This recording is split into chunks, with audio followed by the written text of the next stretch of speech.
بسم الله الرحمن الرحيم أن الحمد لله نحمده ونستعينه ونستغفره وأشهد أن لا إله إلا الله وحده لا شريك له وأشهد أن محمدا عبده ورسوله صلوات الله وسلامه عليه تسليما كثيرا أما بعد. As it has been announced, tonight's lecture has been phrased or coined, "Am I my brother's keeper?" Before delivering this class that was assigned to me, in America, that phrase, "Am I my brother's keeper?" or "I am my brother's keeper," it has to be clarified. Because one meaning of your brother's keeper is supported by the religion, and one meaning is not supported by the religion. The one that is supported by the religion is that, as Allah mentioned in the Quran, إِنَّمَا الْمُؤْمِنُونَ إِخْوَةٌ, verily those who believe, they are brothers. So if anybody embraces the deen of Allah subhanahu wa ta'ala, regardless of what his checkered past happened to be, we have to accept him, we have to embrace him. Because whatever sin that a person commits prior to al-Islam, as the Prophet says, sallallahu alaihi wasallam, al-Islam yujubu ma kana qabluhu. Al-Islam wipes away what went before it. So if you know a person, for an example, he could be a different color than you. He could have been a Sikh, a Hindu, could have been a murderer, a drug dealer, he could have been an alcoholic. May Allah protect us, our families, from that. If the person comes into Islam, some people who are Muslims will look at him in a funny way. We always have to struggle to be in the balance.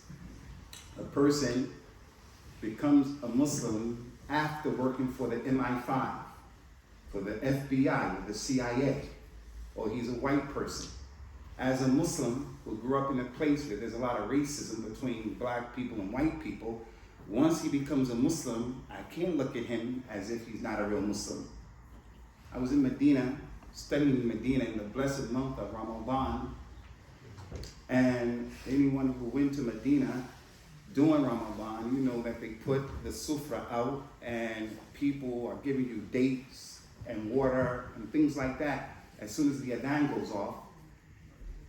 And before the adhan went off, there was a man who was sitting there and he said to everyone, "Hey, let's get to know each other." So he said, "I'm so-and-so, Ibn so-and-so," and he was from Saudi Arabia. The other man introduced himself. When my turn came around, I said, "I'm Abu Usamah At-Thahabi." They said, "Where you from?" I said, "America." Not being proud, but that's where I'm from. I said, "I'm from America." The man was shocked and he said, "Are you a Muslim?" It was the month of Ramadan and I'm sitting at the Prophet's masjid, sallallahu alaihi wasallam. I think what freaked him out was he probably never met a Muslim from America. He thought American was synonymous with kufr. I think that's where he was coming from. But I have met people who don't accept other people because of whatever. They are xenophobic. Anyway, a lot can be said, but yes, I am my brother's keeper, meaning I have to keep his secret. I have to keep his comfort and his stability to the best of my opinion, the best of my ability. I'm my brother's keeper in that I have to keep him safe and protected. And that's why we have in the religion all of those do's and don'ts about the religion. This brother, Andrew Tate, when the news was going around, he accepted Islam, there were two extremes. One extreme was, let's put him on the minbar and make him a leader of the community. No, he can't be that person. He's a brand spanking new Muslim. He has to learn the deen. He's not a leader like that. A lot of views and popularity and money does not qualify him to get on the minbar, to get dawah. And then we have the other extreme who were not accepting his Islam. And they were saying, "Oh, he did this, he did that, he did this, he did that as a checkered past. And I say, someone from this audience who doesn't have sins from the kaba'ir. You were born as Muslims, raised as Muslims. Somebody here, put your hand up if you didn't make major mistakes. If you didn't make major mistakes, put your hand up. No one's able to put their hand up because, as the Nabi said, all of Adam's children make mistakes. And the best of them are the ones who make Tawbah. So some people were not accepting this man. They were saying about him, they were saying, nah, he's taking advantage of the Muslims. It's just a book. Do you know that? You have to live. You may be right. But you're your brother's keeper. لا يؤمن أحدكم حتى يحب لأخيه ما يحب لنفسه. You're not a true believer till you love for him what you love for yourself. Had the shoes been on the other foot, you wouldn't want people looking at you like that. So yes, I'm my brother's keeper from those angles. But I am not my brother's keeper in that if my brother does something evil or wrong, I'm responsible for that. I'm not his keeper like that. I exonerate myself from that. Allah mentioned in the Quran, وَلَا تَزِرُ وَازِرَةٌ وِزْرَ أُخْرَى. No one will be caused to carry the fault or the burden of someone else. So if a child came out and the child was a product of an illicit relationship, a fahisha, that's not that kid's fault. Not in the religion. Not in this religion. So I'm not my brother's keeper. And I'll give you an example. I don't believe in Halloween. I believe Halloween is kufr and it's shirk. And it shouldn't be practiced. I'm against Halloween. Even if the niyyah is sincere. I just want to fit in. I don't want to stand out. So if they come and act trick or treat, I just give them the candy, but I say that's not permissible. It's a major sin. Shouldn't do that. I am not my brother's keeper if you see a country doing Halloween. Don't make me responsible for that.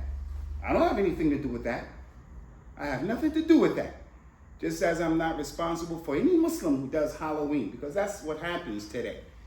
A person wants to criticize you, so they say to you, hey, but those people are doing Halloween. That hasn't had nothing to do with me.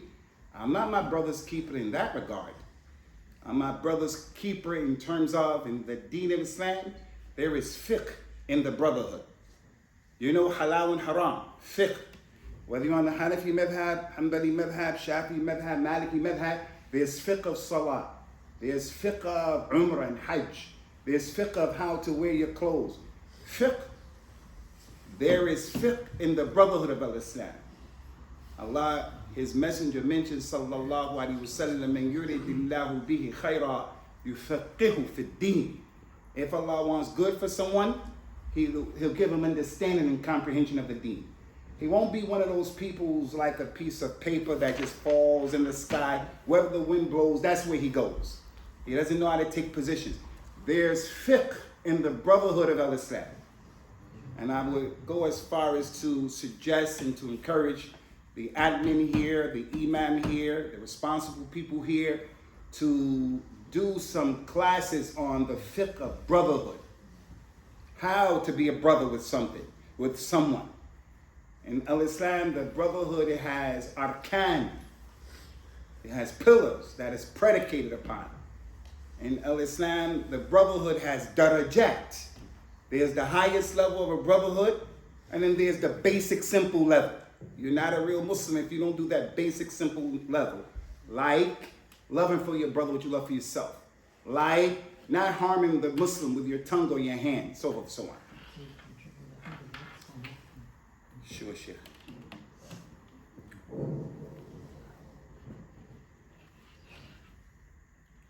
In the deen of Allah subhanahu wa ta'ala, there are conditions for the brotherhood. Anyway, I want to get to my point, inshallah, the point of the lecture. I'm going to really need you guys, inshallah, you brothers, to really pay attention. I'll take my time, quite a bit of information I want to share with you, but I'll take my time.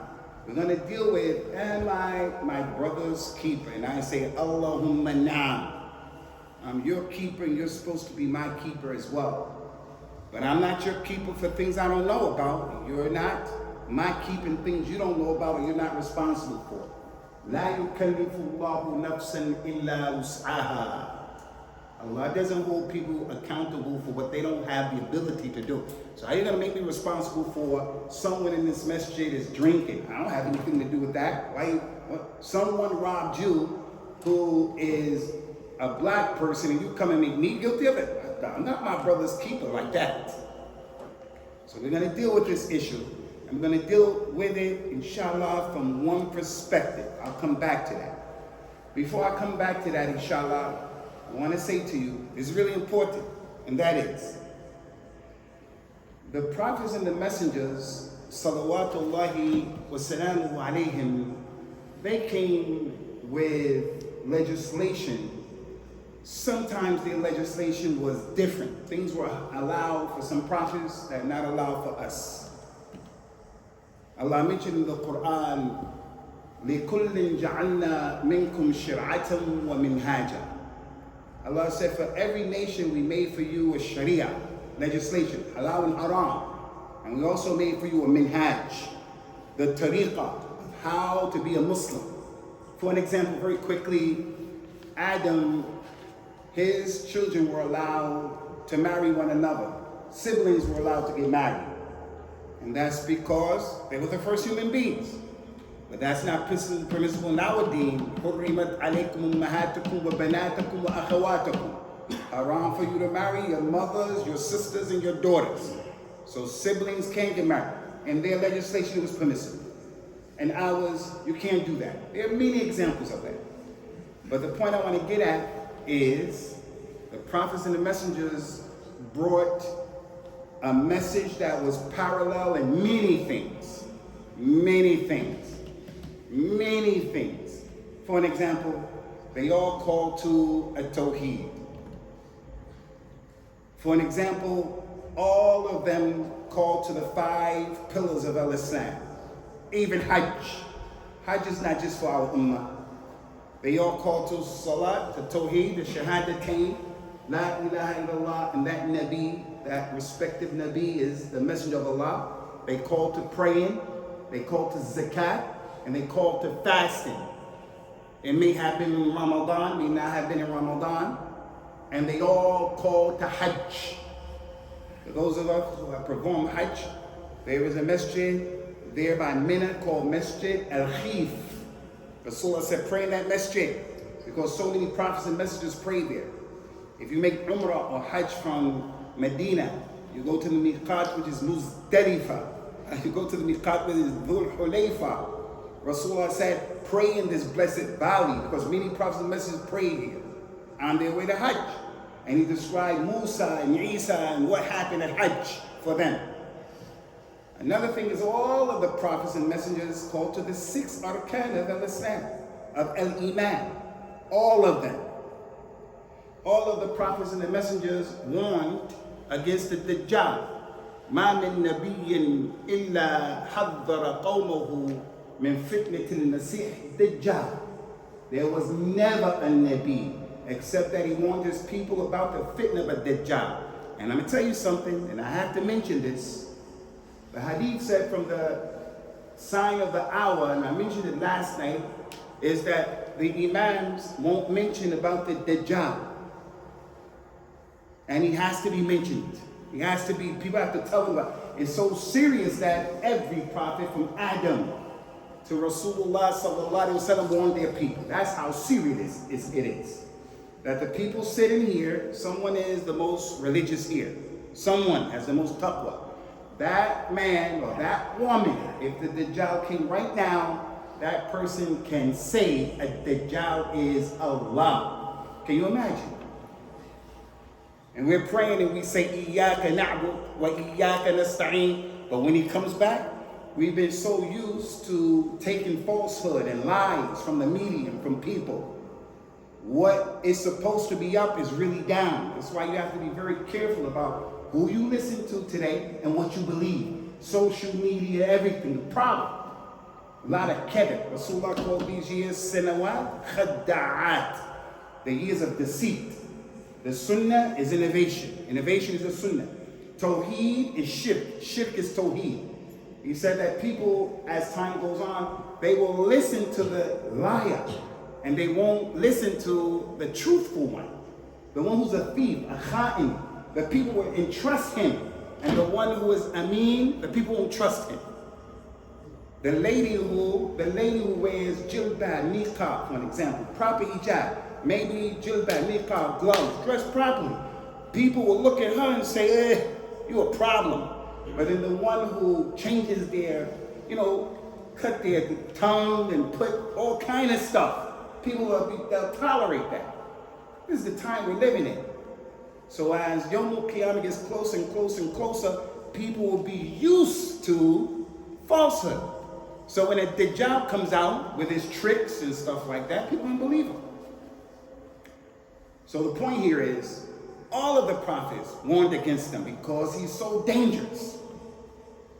The prophet told the people, sallallahu alaihi wasallam, when you make your prayer, do not finish your prayer before you seek refuge in Allah from 4 things. Every day you pray, 5 times a day. And one of those things, from the fitna of the Masih, ad-Dajjal. So all of the prophets call to that. And there are many examples. From that is, إِنَّ مِمَّا أَدْرَكَ النَّاسِ مِنْ كَلَامِ النَّبُوَّةِ الْأُولَى إِذَا لَمْ تَسْتَحِي فَاصْنَعْ مَا شِئْتَ. He said from the Jawam al-Kalim, from the kalam that the prophets used to say in the past, that the people should know now, is that all of the prophets and messengers, they said to their people, if you fear no haya, if you feel no shyness, then do as you like. If you feel no shyness, then do as you like. Go out in public drunk, do what you want to do. Don't pray and people know you don't. That is what all of the prophets said. Al-haya, the modesty that the Muslim man has to have, and the woman, not just the woman. Not just the woman. That's an example. And on, so many issues. I don't want to keep going on, but I hope the picture is clear. One of the things that all of the prophets and the messengers told their people about, all of them, is that Muhammad is coming, sallallahu alaihi wasallam. They all said that, from Adam to Isa. Allah Ta'ala mentioned in the Quran, وَإِذْ أَخَذَ اللَّهُ مِيثَاقَ النَّبِيِّينَ لما آتيتكم من كتاب وحكمة ثم جاءكم رسول مصدق لما معكم لتؤمنون به ولتنصرن قالوا أقررنا أقررتم وأخذتم على ذلك مصري. And remember, Ya Muhammad, and remember, followers of the Quran and Muhammad, remember when Allah took a covenant from all of the prophets and the messengers, and Allah said to every prophet and messenger, when I give your prophet the book and hikmah, his sunnah, your prophet, and then there comes to you a messenger who is confirming what went before me, the Muhammad. Once he comes, you have to believe in him and you have to support him. You have to support a Muslim. It may not be your job to get on the minbar and give a khutbah. It may not be your job to give a dars here, but you have to support Muhammad, the Nabi, and everybody who follows the Nabi, from Adam to Isa. How do you support? You support by giving dawah in your behavior. You support by putting your money where your mouth is. You support by not being apologetic. You support by not assimilating into society. We don't assimilate, we integrate. Integration is, I'm going to bring my piece of the puzzle to the table. There's a host country, Christians, Jewish people, Sikhs, Hindus, agnostics, atheists, they all make the society. I'm a Muslim. I'm going to bring my piece of the puzzle, who I am, my principles, my religion, my name, my culture, my language. Assimilated is when you come and you just melt into the landscape. That's not our religion. You have to help, you have to believe in Rasulullah sallallahu alaihi wasallam, you have to help him. So every prophet told his people, Muhammad is coming, Muhammad is coming. And if and when he comes, when I'm living, I have to step back and he has to take over. Like Isa ibn Maryam. When Isa ibn Maryam comes back, he's going to judge by the Quran. He's going to take away the jizya. He's going to slaughter the swine and so forth and so on. He's going to break the cross because Rasulullah sallallahu alaihi wasallam is the premier Nabi and Rasul. There are many more examples. I think you get the picture. One of the things that all of the prophets and the messengers call to is what we're going to talk about today. Am I my brother's keeper? Yes, you are your brother's keeper. And one aspect of how you're your brother's keeper that I want to share with you today is the religious obligation that we have to protect the Brotherhood in al-Islam by doing this one thing today. There are many things we have to do, but I'm just going to focus on this one thing because this one thing will help us to protect our interpersonal relationships. This one thing will help us to get along with each other better. If you don't have this thing, you're going to have problems. You're going to have problems with your relatives. You're going to have problems with your wife. You're going to have problems with your children, for sure. And the children are going to have problems with their parents. So I'm my brother's keeper. So one of the things that I have to take care of in being my brother's keeper is giving the Muslims, my brothers from the community, I have to give them excuses. I have to have husn al-dhan. I have to have a good opinion. I'm sitting before you, and I never met you brothers before. I met my main man, 50 grand, Abdul Munim. Where's Abdul Munim? Way back there. I met Abdul Munim, who doesn't live far from Faisal Abad. He's the only cat I know from this masjid. So I'm coming for the first time ever. I'm your brother, and you're my brother. I have to have husn al-dhan, and I have to give you excuses, and you have to give me excuses. Because if I don't do that and you don't do that, we're going to have problems. We are going to have problems. So that's what today's lecture is about as it relates to, yes, I am my brother's keeper. And from the fiqh of the Brotherhood of Islam is it is wajib for everybody to give people excuses. Now, the reason that is for me. At the top of the list, pay attention, ya akhi, at the top of the list is that Allah gives excuses. And Allah loves to give excuses. وَلِلَّهِ الْمَثُلُ الْأَعْلَى. There's the hadith that the Prophet told the people, sallallahu alaihi wasallam, irhamu man fil ard, yarhamkum man fis sama. Have mercy on those who are on the earth, and the one in the heavens will have mercy over you, or for you. So there's a principle in Islam, and that principle is, kama tudin tudan, as you do, it'll be done unto you. One of the reasons why our children are disobedient is because we were problematic when we were young. If you do good, good will come back to you. You make tawheed, you pray, you make hajj, umrah, you have sabr, you give sadaqah, you make tawbah, all of that. You do good, it's going to come back to you. Good.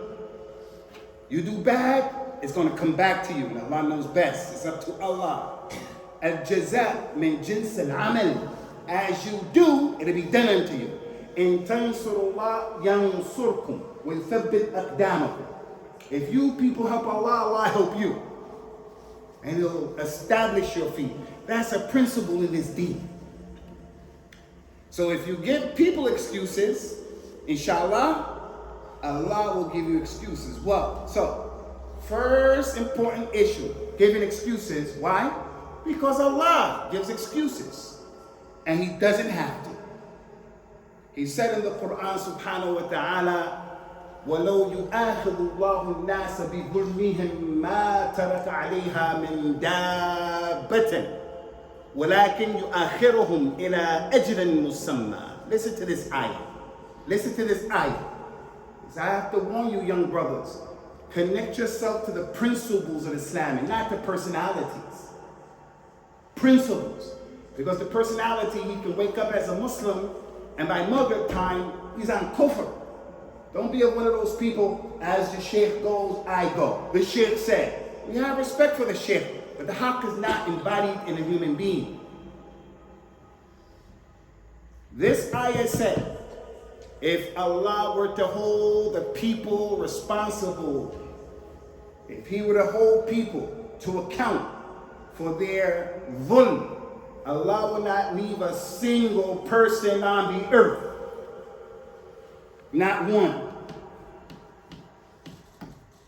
He wouldn't leave a single person on the earth. So, therefore, when someone does something bad, I hate that sin. I don't like it. I'm a believer. I'm a Muslim, inshallah. But I shouldn't go overboard because Allah said in the ayat, if He were to hold everybody responsible for their dhulm, He wouldn't leave a single person on the earth. I want to ask you a question and I'm looking for the answer. When we come out of the bathroom, akramakumullah, after relieving ourselves, sallamakumullah, what's the one word, the dua we say when we come out of the bathroom with our right foot? What's the word that we say? Ghufranaka, which means, oh Allah, forgive me. What's the sin? I just went in the toilet, now I'm coming out saying Ghufranaka. What's the sin? It's not that you made a sin, it's that the ability to relieve yourself, you will never be able to give shukr to Allah just for that. If you had chronic constipation, if you couldn't get that poison out, you're going to die. What about eyesight? What about you have a baby? What about you have a job? What about we're not living in Iraq? What about we're not living in Syria? What about we're not living in Palestine? وَإِن تُعُدُّوا نِعْمَةَ اللَّهِ لَا تُحْصُوهَا. If you were to enumerate and count the favors of Allah, never would you be able to do so. And then we have the people, don't pray. I'm not putting anybody down. We have people who don't pray at all. And then we have people who are praying. The person is giving dawah and he doesn't even pray. His wife doesn't wear hijab. Behind the scenes, he's doing stuff. So Allah gives excuses.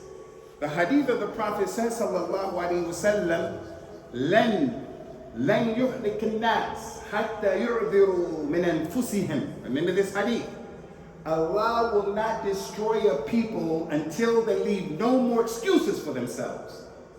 So the people of Lot, when they went overboard and they did all of that stuff, no more excuses. They're destroyed. Allah destroyed everybody. But after when? After giving them excuses. The Prophet says, sallallahu alayhi wa ala alihi wa sallam, la ahada ahabbu ilayhi al-udhru min Allah min ajli dhalika ba'atha al-nabiyyin mubashirin wa mundirin. Listen to this hadith. There is no one who loves excuses more than Allah. And because He loves excuses, He sent prophets and messengers. And they gave the bushra, they gave glad tidings, mubashirin and mundirin. And they warned the people, they warned them.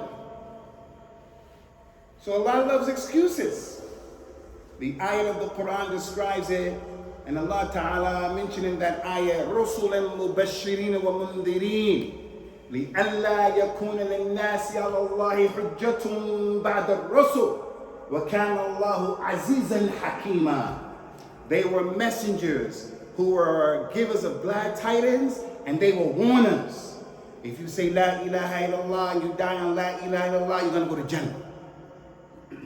If you don't pray, you'll go to the hellfire. If you make sure, so those prophets and messengers came and said, this halal, this haram, do this, you're okay, do that, you're... They were warners. So that Allah, the human beings, won't have any argument with Allah, Yawm al-Qiyamah. They'll have no hujjah.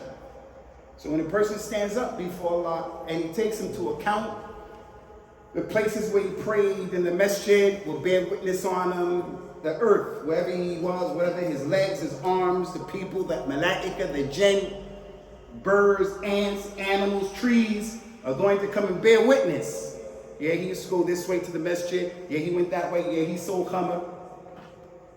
Because when the person stands before Allah, barefooted, naked, and uncircumcised, he's going to be asked about everything. And then he's going to complain about his, his limbs. He's going to say, why are you ratting me out? Why are you grassing me out? They're going to say, أَنْتَقَنَ الَّذِي أَنْتَقَ كُلَّ شَيْءٍ. The one who caused everything to speak has given us the ability to speak. the angels will bear witness against it. Both of them. And Allah doesn't need all of that. Kafa billahi shahida. Allah is enough as a witness. He knows everything, saw everything, knew everything, wrote it down. But he establishes the hujjah against the person. Like in a court of law. Similar to that, but it's more precise and definitely more just. So we have to give each other excuses because Allah gives excuses. And he didn't have to. If he didn't give us an excuse, hey, I want to repeat this again. Because in the Asian culture, I have a lot of respect for the Asian culture, but there's not a culture except that there's some problems. I'm African American and I say Black Lives Matter. Because the way the people in America police African Americans is not the way they police other people. They beat us up, they kill us, they shoot our daughters, our women, all of that stuff. The police do that to us. And there are a lot of good things that my people have. And there are a lot of bad things that my people have.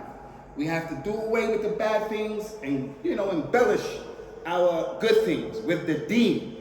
So every group of people bringing good things to the table and bad things to the table. So don't feel I'm attacking you. I'm saying about my own culture. Arabs as a nation, the whole Arab nation. There's good in Arabs and there's some bad in Arabs. And wherever you come from, that's reality. But one of the things I saw in the Asian community is sometimes we go too overboard in personalities. We think that the sheikh is flying around with the malaika. So if he dies, his son comes and he's in that position. Come on, where you get that from? Your son is not more qualified than the other brother. What are you talking about? The sheikh, come on, man. We're going to respect the sheikh. Connect yourself to principles, not to people. So my point here is, as you look at people, respect them, but never think that the sheikh is flying around with the malaika. Never think that. So we give excuses. That's first thing. Second thing we want to deal with is this issue of all of the prophets and the messengers dealt with this. Because if we don't do this, our relationships are going to be compromised. Now I can give you about 12 examples from different prophets and messengers of the Quran. Salawatullahi wassalamu alayhim ajma'een. But I'm only going to deal with 3 examples, inshallah. 3 clear examples that show what? The prophets and the messengers brought this concept of give people excuses, Akhi. Give your wife excuses. Your wife, one of our wives, you get up to go to work in the morning, and on your way to work and you get in the car, you find that your wife left the car key in the door of the car. She didn't do that because she wanted to make it easy for a crackhead to come and steal the car. She did that because she's pregnant and she has mushy brain. She has that pregnant women have that make them forget. She didn't do that intentionally. She's tired. She has to do the school run. She has to iron. She has to clean. She has to wash dishes. And the brother blows up when she does something stupid. Come on, brother, pump your brakes. Pump your brakes and give her an excuse. She gave you 5 babies she's taking care of. What? She deserves this. She's behaving like that because it's that time of the month for her. Akramakumullah. You have to give people, the Lala Sab, the older man, 75, 80 years old, always mean mugging you like he ate a lemon, always looking upset. Why is it? He's not doing that against you. He's taking meds, man, meds. The meds. He has awasam of awatif, awasam of storms. He has emotional storms inside of him. So for the younger brothers, I'm African American. I used to go to a masjid when I first moved to Birmingham. And the masjid was a big masjid, but it was a cultural masjid. I didn't feel like I belonged. As soon as I go in to take my shoes off. They were always looking at me like I'm gonna steal their shoes or something. They used to make me feel so uncomfortable. I did not feel like that masjid belonged to me. Here I feel okay. They made me feel this is not a masjid for anyone who's not from where they come from. But why was that? They're cultural. I have to say to myself, they're like that, man, because all they know is Mirpur. For an example, I love Mirpur. All they know is the mountains of Peshawar. That's all they know. I love Peshawar. But I have to create an excuse. Why is he like that? I had to come, it's not me personally. I get on the minbar and I'm giving the khutbah. Right now I'm talking and someone's looking at me like this, mean mugging me. He's looking at me upset. I have to say, he probably has bad eyesight. That's why he's looking at me like that. I can't say he doesn't like me, he's racist. I can't say that. I have to create excuses. Because if I don't, and I made it all about how I feel, it's going to be a problem. It's going to be a problem. Our interpersonal relationships are not going to function properly. We're going to have beef and drama. We're going to have beef and drama. So let me share with you some examples of the Quran. وَكَثِيرُ مَا هِيَ. We'll start out, inshallah, with the Nabi of al-Islam, one of the 5 major messengers. فَاصْبِرْ كَمَا صَبَرَ أُولِي الْعَزْمِ مِنَ الرُّسُلِ. You young brothers, pay attention to this man. Allah said, be patient the way the 5 major messengers were patient. The 5 major messengers, Ya Abdullah Muslim, is Nuh, Ibrahim, Musa, Isa, and Muhammad. Salawatullah wa salamu alayhim. At the end of the class, I'm going to ask you, there's something that the Muslims should know. Who are the 5 major messengers in Islam, the most important ones? Noah, he's the first Rasul. Adam was the first Nabi. Noah, Ibrahim, the Khalil of Allah. Musa, the Kalim of Allah. وَكَلَّمَ اللَّهُ مُوسَى تَكْلِيمًا. Isa ibn Maryam. He's been gone off the scene for over 2,000 years. Allah brought him up, and he's going to come back by the Lord of the Kaaba. And finally, Muhammad. So we're going to deal with the first one, Musa. I don't have the time to go through the whole story, but because everybody knows this surah and the story, I'll say it with ikhtisar. Surat al-Kahf, the story with Musa and Khidr. Khidr had been given knowledge that Musa didn't have. So Musa, although he's from the 5 major messengers, he made it his business to go out to get knowledge. He didn't just sit down and say, I'm a Muslim, this is enough. He doesn't know the fiqh of the Brotherhood. He doesn't know how to pray. No, getting knowledge is an obligation on everybody. Our elders who are sitting in chairs. You know this thing, you can't teach a dog new tricks. First of all, it's not okay to liken a Muslim to a dog. Don't do that. And that statement is not true. You can't teach a dog new tricks. طَلَبُ الْعِلْمِ فَرِيدَةٌ عَلَى كُلِّ مُسْلِمٍ. Getting knowledge is an obligation for everybody here. You have to get enough knowledge to know when you come to the masjid for Jummah, you know where to sit, how to sit, what to do. The right side of the row is better than the left side. إِنَّ اللَّهَ وَمَلَائِكَتُهُ يُصَلُّونَ عَلَى مَيَامِنِ الصُّفُوفِ. Allah and the angels give salams on the people on the right side of the rows. So the right side of the first line is better than the left side. The right side of the second is better than the left side, and on and on and on and on. So when he comes to the Jummah, he goes sit all the way in the back because he doesn't have knowledge. He eats with his left hand, he drinks with his left hand, he takes with his left hand, and then the Nabi said, don't do that. He doesn't know. Anyway, al-Shahidu min al-Kalam. Musa, when he found Khidr, he said, would you allow me to follow you so I can learn from you? Khidr said, إِنَّكَ لَن تَسْتَطِيعَ مَعِي صَبْرًا. You won't be able to be patient with me. I have knowledge you don't have. Not esoteric knowledge. Not esoteric knowledge. You won't be able to be patient with me, Ya Musa. He said, no, I'll be patient. I'm going to learn. He said, okay, I'll allow you to come. But don't ask me about anything until I tell you about it. He said, okay, that's an agreement. The hadith said, al-Muslimun ala shurutihim. If Muslims make a contract, an agreement, you have to take care of your agreement. The most important agreement to take care of are the ones you made as a result of marriage. So the dowry is the most important in contract, all of that stuff.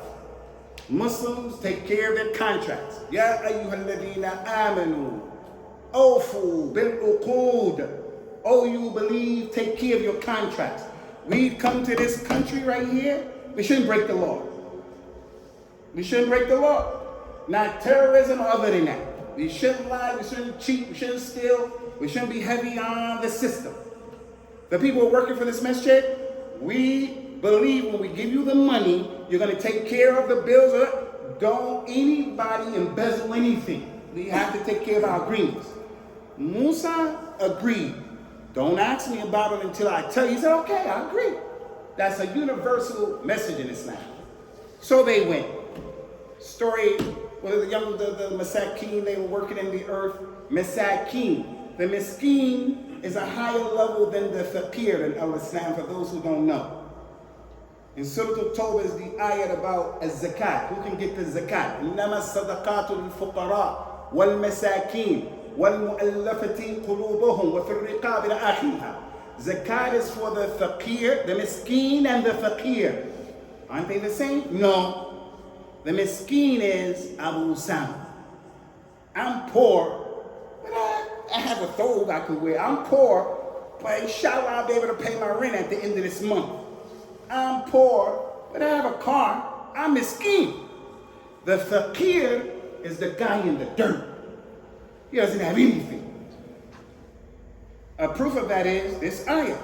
There were some masakina. There are people who were poor who had a ship.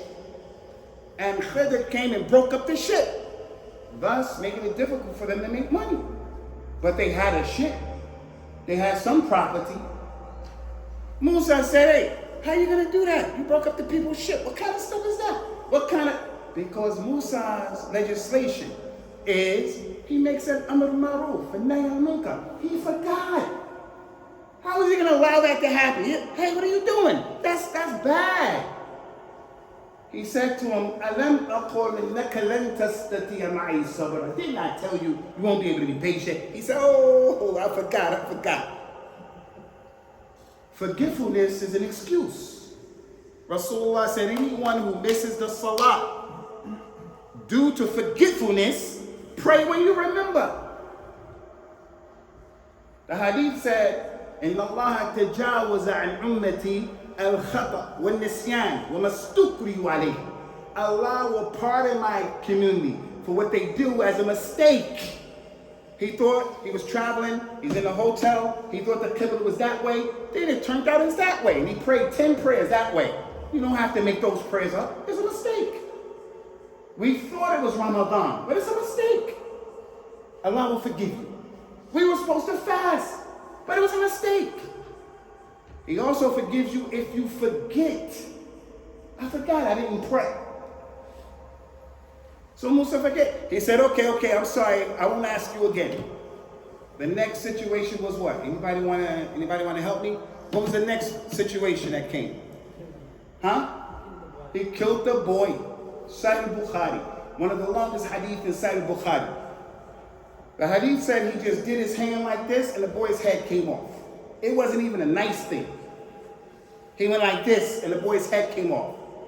When Musa saw that, Musa said to him, أَقَتَلْتَ نَفْسًا زَكِيَّةً بِغَيْرِ نَفْسٍ لَقَدْ جِئْتَ شَيْءٍ نُكْرًا. Have you killed someone innocent, a baby? You killed a young boy and he didn't deserve. You have done a terrible thing. Khidr said, didn't I tell you you can't be patient? He said, I forgot.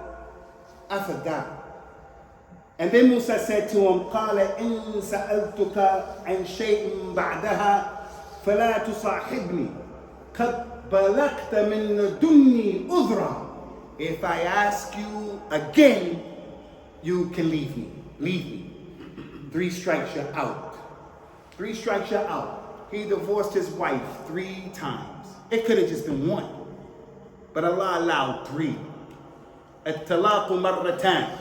You divorce her once, and then you divorced her twice. You didn't learn a lesson. You divorce her, 3 strikes, get off the pitch, you're out. It could have just been 1.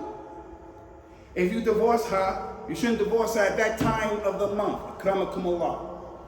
Why? Because she's behaving in the... If you divorce her and you're extremely angry, it doesn't count. Mistake. Musa said, okay, that's it. Or Khidr said to him, Hada firaq bayni wa baynik. This is where we have to split, Musa. Why? Because Musa, you agreed. This hadith and this story, it shows excuses. Give the person an excuse. That's one of the messages of this story. 3 times, 3 mistakes. Before Khidr said you can't come anymore. We're going to Nantaqal. We go to the next Nabi. The next Nabi we're going to deal with is a Nabi from Bani Israel whose name is Yusuf. What's the name of Yusuf's father? Yaqub. Tremendous story, Yusuf. His stories, from the best stories of the Quran. We have to fast forward because time is flying. Concerning Yusuf and his issue, all of that stuff happened. They threw him in the well. His brothers threw him in the well. You know, the Arabs in their poetry, they say, the sword of the enemy, it hurts. When they cut your arm, it hurts. But the sword of your family member is worse because you didn't expect it. The sword of your friend stabbing you in the back. This guy, he stabbed me in the back, but he doesn't like me. He doesn't like me. But this guy over here, this was my man right here. And he stabbed me in the back. It's the same wound, but I just didn't expect it. And that's why it's very difficult to forgive people like that. People who our blood is circulated in our veins, collectively.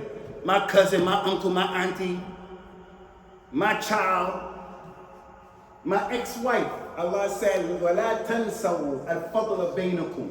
If you divorce the lady, don't forget what used to exist between you and her. How you first married her, all that good times, she gave you babies. Don't go crazy. Take it easy. So Yusuf, his brothers put him in the well. The lady, the Imra'atul Aziz, she's from his awliya. The awliya are those people responsible for you. Like you have a daughter, I'm her wali. Her brothers are her awliya. The awliya of Yusuf, they let him down. Even the Aziz, he heard the story, put him in a prison. Yusuf never did anything to that man except good. So everybody around Yusuf, everybody around him, they let him down. Fast forward to the story when his brothers went back to Yaqub, told him the story, your son Binyamin, he stole something and they kept him and now you got all of that story. And then they went back. Yaqub told them when you go into the city, go in different doors and so forth and so on. And then when Yusuf had all of those people in front of him at the same time, everybody who oppressed him, and he could have been like some of us. Some of us say, Wallahi, I'll never forgive you. Because what you did to me, it hurts. Wallahi, ma dumtu hayya. As long as I'm alive, I won't forgive you. I'm going to write you out of my will even. Some of us, because of the pain, not better than Yusuf. You're not better than the Nabi of Islam, sallallahu alaihi wasallam, who let everybody go when he conquered Mecca. He said to all those people who fought him and kicked him out of Mecca, he said, everybody can go. Everybody is free, except so-and-so, so-and-so, so-and-so. He excluded a few men who did poetry about the beauty of his wives, the mahasin of his wives. Rasulullah was a man who had jealousy. You are not a real man if you don't have jealousy. Al-Hujurat. You're not a real man. Man's supposed to have jealousy for his wife, for his daughters, for his religion, for his masjid. His wife, that's have jealousy for her. Rasulullah let everybody go, except, so he said, even if you find them holding on to the curtain of the Kaaba, deal with them. Because they described his wife. They don't know his wives. It was the fitna of the poets. Anyway, ikhwani, when all of those people were there with Yusuf, salawatullahi wa salamuhu alayhi, Allah Ta'ala mentioned that Yusuf said, قال هل علمتم ما فعلتم بيوسف وأخيه وأنتم جاهلون. Do you people remember, all of you, the women, the Aziz, my brothers, all of you, do you remember what you did to Yusuf and what you did to his brother? وَأَنْتُمْ جَاهِلُونَ. While you were ignorant. You didn't know what you were doing. You didn't really know. Ignorance is an excuse in our religion. We don't make takfir of people when they do something out of ignorance. You know, we have some people at Khwani, they're very quick to say, you're not a Muslim. And they excommunicate Muslims. She doesn't wear hijab. They say you're a kafir. They may say something that is kufr.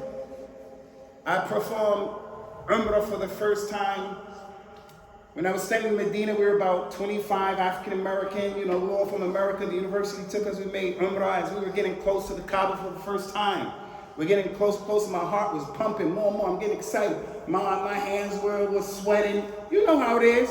How many of you made Umrah or Hajj before? How many of you saw the Kaaba before? Put your hands up. If someone were to ask you, describe it to me, you can't. It's an overwhelming feeling. So I'm getting more nervous. And as we went into the Kaaba, we started, and we didn't walk in the Kaaba backwards. People tell you going backwards and trip over the step and crack your head open. Allah doesn't want that from you. So we're walking in the Kaaba, and I can see the blackness, and my heart is, a brother who was with us, he said, Jesus Christ.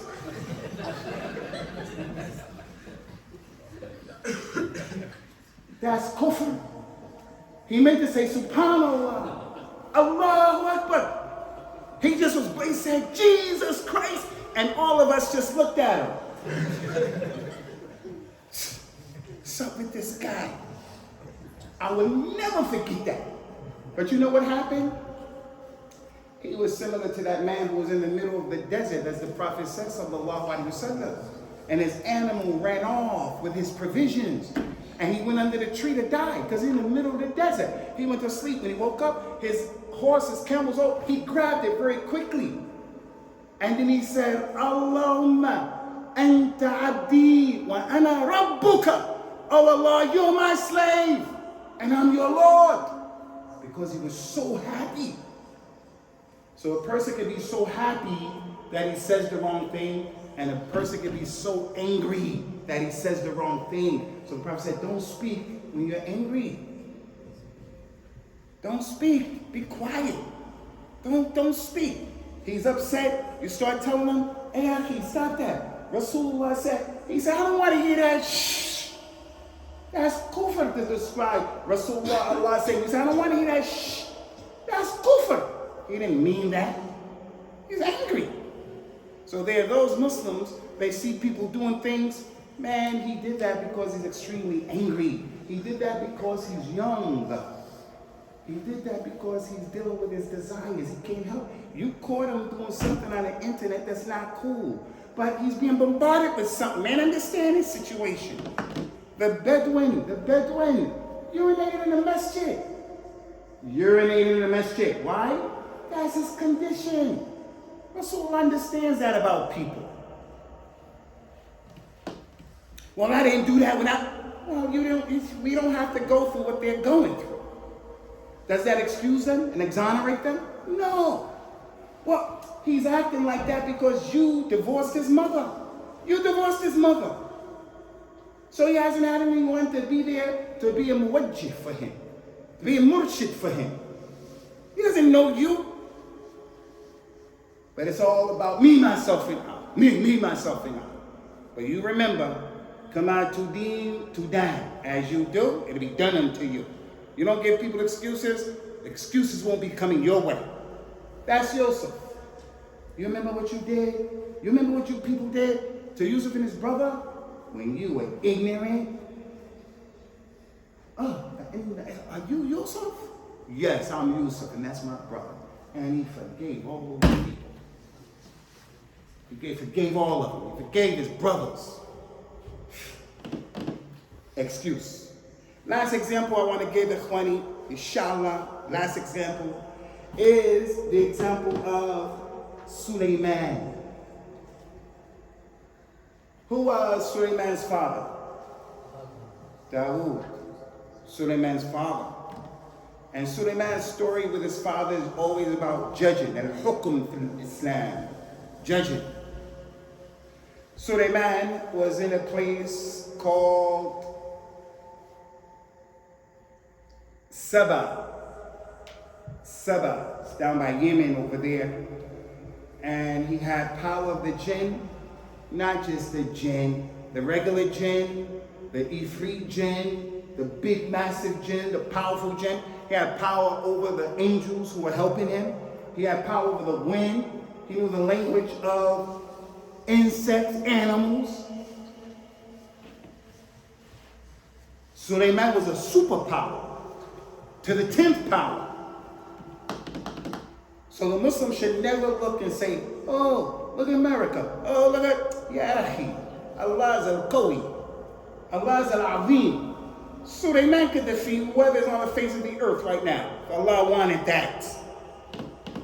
We look at these people, these inferiority complex. No, don't be arrogant, but don't be inferior neither. That's why I advise you guys, especially young brothers getting married, give your sons strong names. Names of those companions who were examples. Examples. Not people who are apologetic and acquiesce. Story of Sulaiman. Ayah that I want to share with you is this incident where Allah mentioned وَتَفَقَّدَ الطَّيْرِ قَالَ مَا لِي لَا أَرَى الْهُدْهُدْ أَمْ كَانَ مِنَ الْغَائِبِينَ لَأُعَذِّبَنَّهُ عَذَابًا شَدِيدًا أَوْ لَيَأْتِيَنِّي بِسُلْطَانٍ مُبِينٍ. Listen to this ayah. Sulaiman set out with his magnificent army and he's marching with all of these people under his authority. And he said, where is the hudhud bird? The little bird. He has the jinn, he has the wind, he has animals, he has powerful men, he has the angels. But as a leader, as a person responsible, he knows what's going on in his army. He knows what's going on in his house. He's not oblivious to that. He's not oblivious to that. Wallahi, my Islam, my Jahiliyyah before Islam, I was always under the opinion that my kids, there would never be a generation gap between myself and my children. No, there's a generation gap. My children know about IT, the internet, they could play games with me.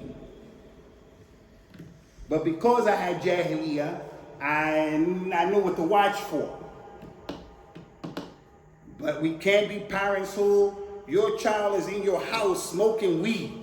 He comes into your house glazed and you don't even know. The daughter's in the house drinking vodka and orange juice.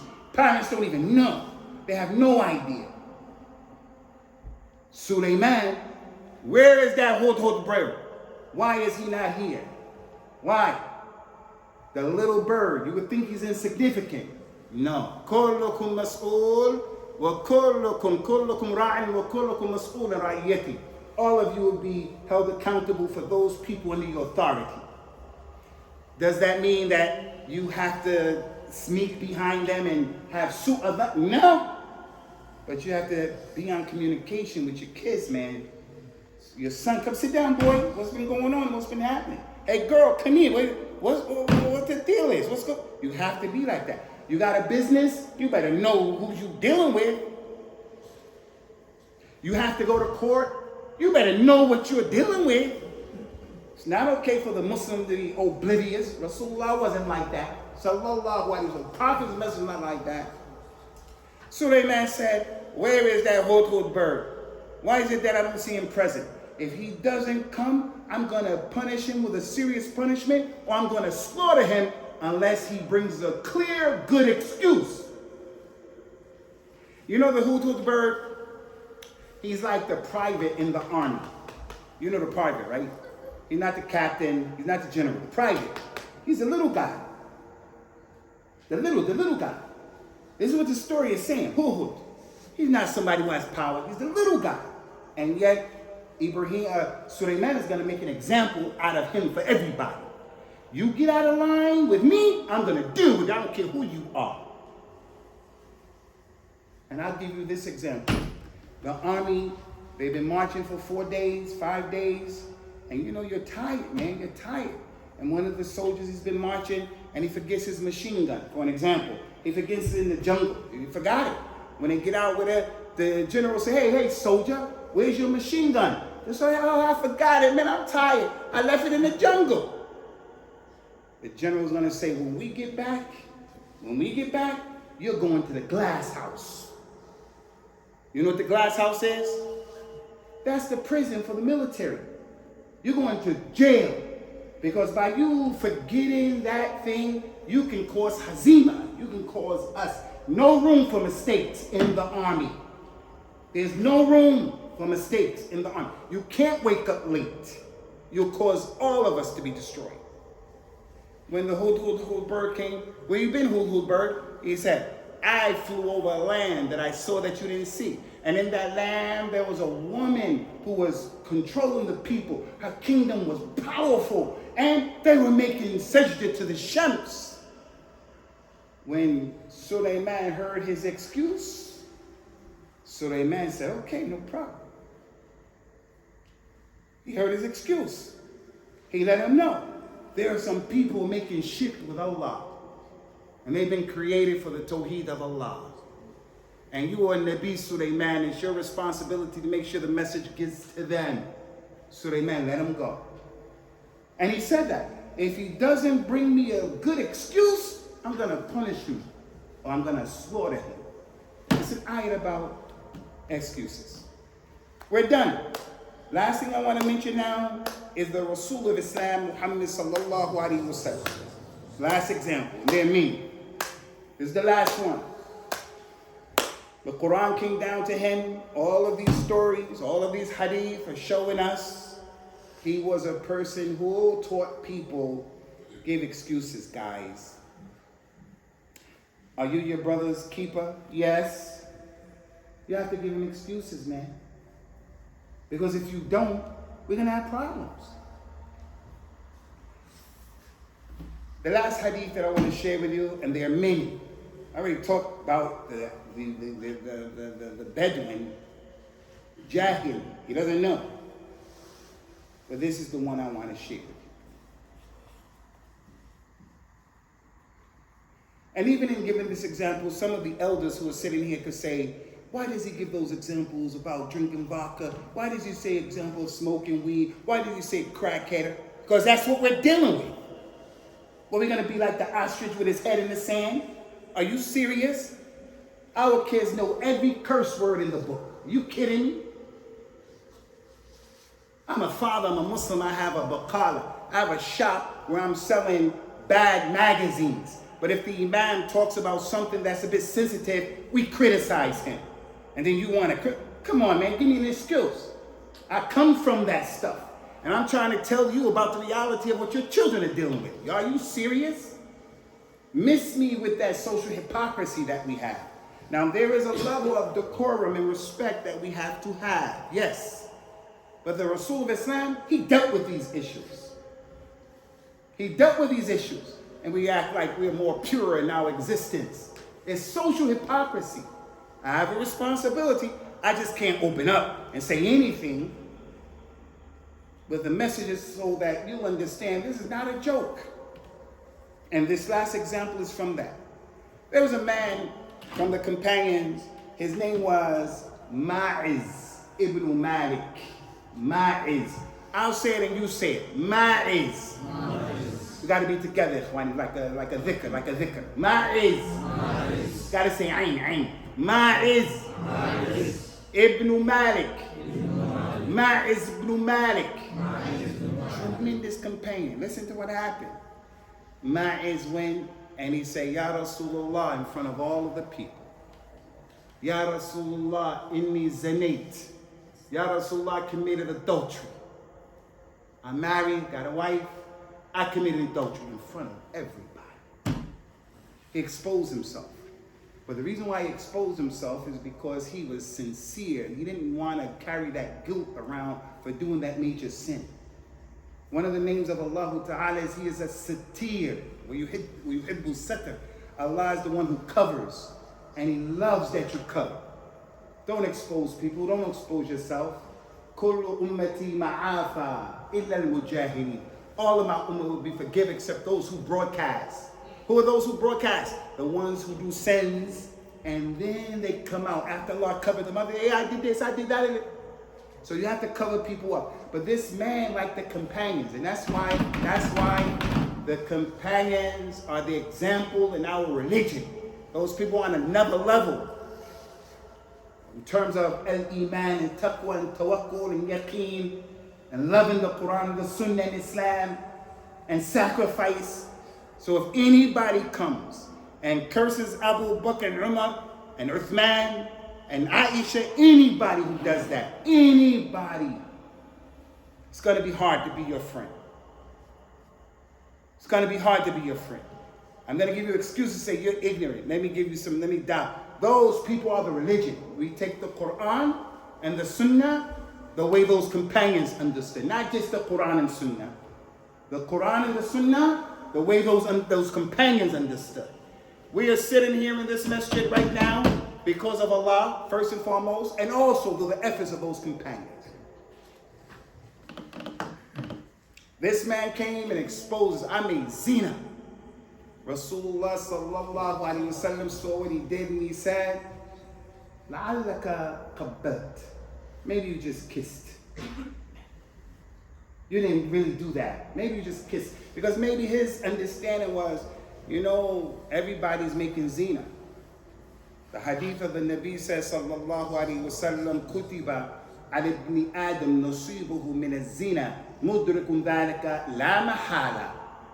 Every single human being, it has been written, his portion of zina. Everybody's gonna fall into it no matter what. Everybody. He said the zina of the eyes is looking at what you see on TV that's not right. Looking at the lady walking and this and that and that. The zina of the ears is listening to music and da-da-da-da.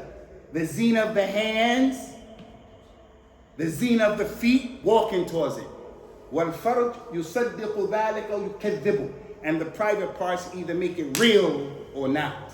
So he said, maybe you just kiss. Because maybe this man is thinking I make zina. You have to purify me.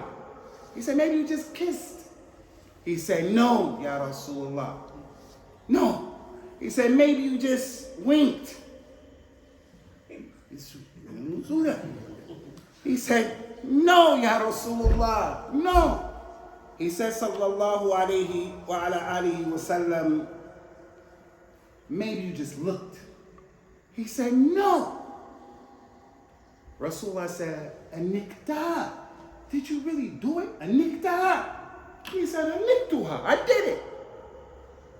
And he established the had on him. You know what the had is?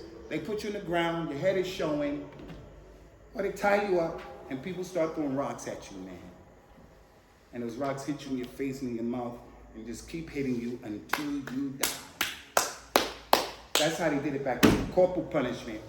I don't apologize to anybody about that. That's how it was. That's the ruling. Like it, like it. Hate it, who hate it. Non-Muslims are not going to come to me and tell me anything about being barbaric.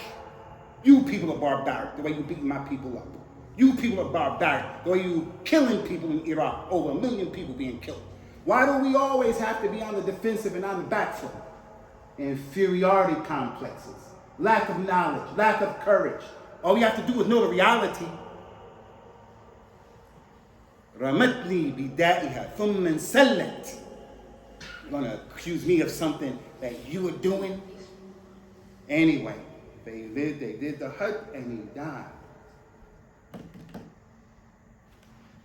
The point here is, maybe you did this, maybe you did that. Trying to look for an excuse for the man.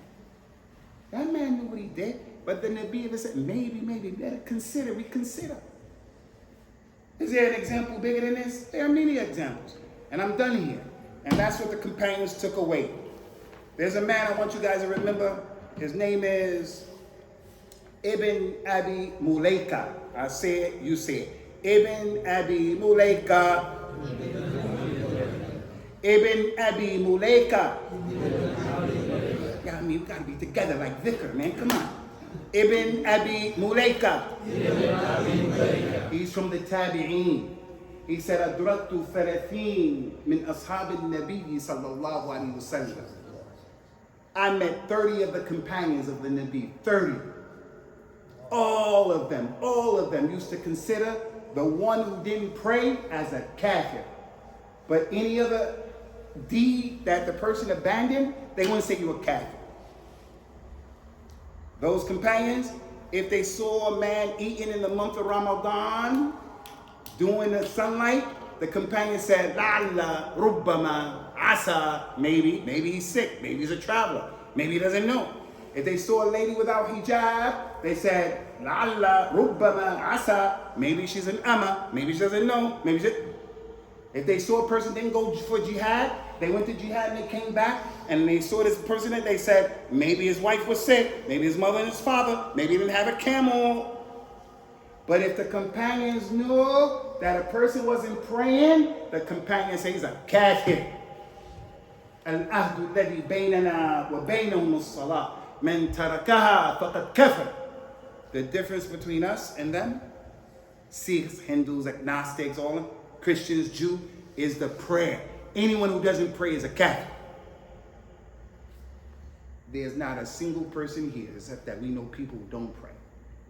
Our relatives, our neighbors, our co-workers, there's not a single person here except that we know people who don't pray.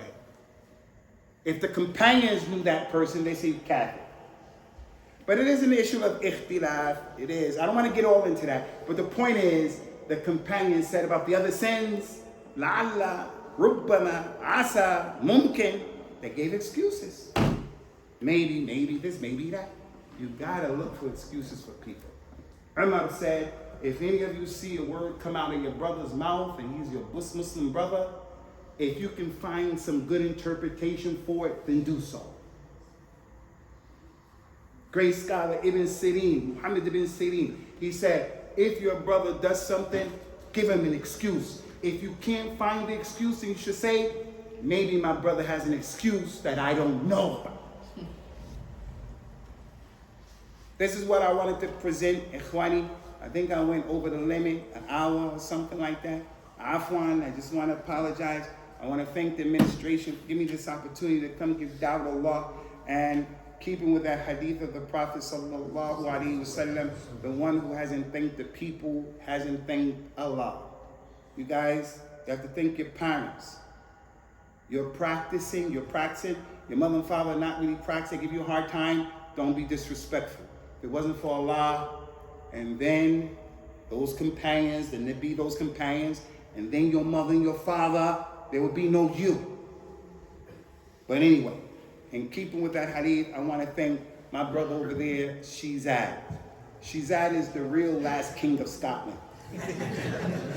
He is the real last king of Scotland, because today he took me around Scotland for the first time, and I fell in love with this place. I fell in love with it.